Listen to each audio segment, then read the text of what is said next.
this game, players can experience more than 500 hours of gameplay. That means there is always something new to discover. As you explore the world, you will face many challenges, missions, and different situations that make the game exciting. Every time you start a new run, the experience can feel different because of the various gameplay systems and mechanics included in the game.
Of claws against stone, of fire against darkness.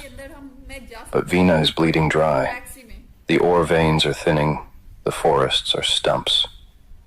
This planet gave everything it had, and it wasn't built to sustain a war. If I stay here mining scraps, the portal will fall. Not to the enemy, but to starvation. The portal sends supplies outward to the war effort, but it works both ways. The energy flows in both directions.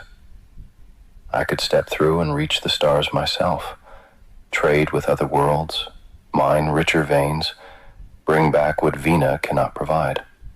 The galaxy is vast. Somewhere out there are the resources I need to survive. But the galaxy Frieza would enter is not the one the Chancellor described. The Order is gone. In the chaos left by the Plague Tide, 5 hostile factions have carved the stars into territories, each more dangerous than the last. From the lawless outer rim to the blood-soaked core, every zone is contested ground. There are no safe harbors, only degrees of danger. The scavengers pick clean the outer rim like vultures on a corpse. The Miners' Guild hoards the middle zones with iron fists and blasted tunnels. The blockaders strangle every trade route in Zone 3. The warlords burn everything they touch in Zone 4. And at the galaxy's dark heart, the Overlord waits.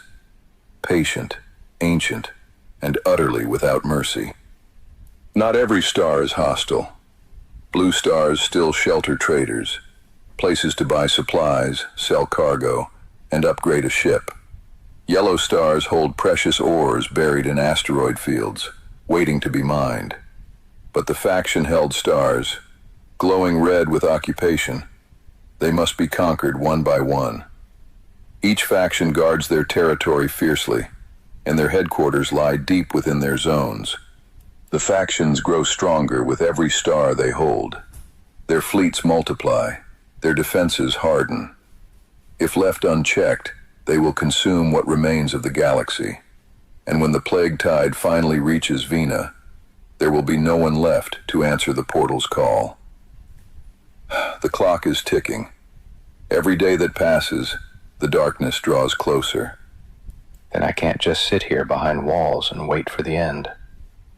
I need to get out there, trade, mine, fight, build alliances or break enemies, weaken these factions before they overwhelm everything. The portal defends itself at night, but by day, the stars are mine. A small ship, limited cargo hold, a handful of weapon hardpoints that look like they were bolted on as an afterthought. It's not a warship.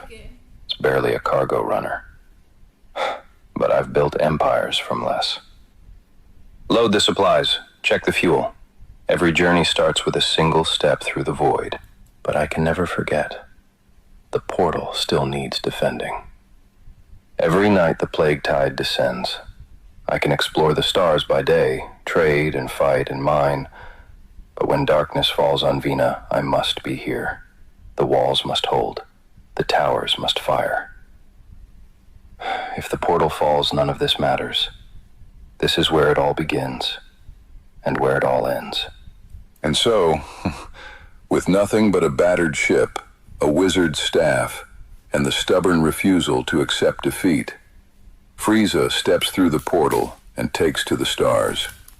Behind him, a fortress. Ahead of him, a galaxy at war. The second chapter of his impossible journey begins now.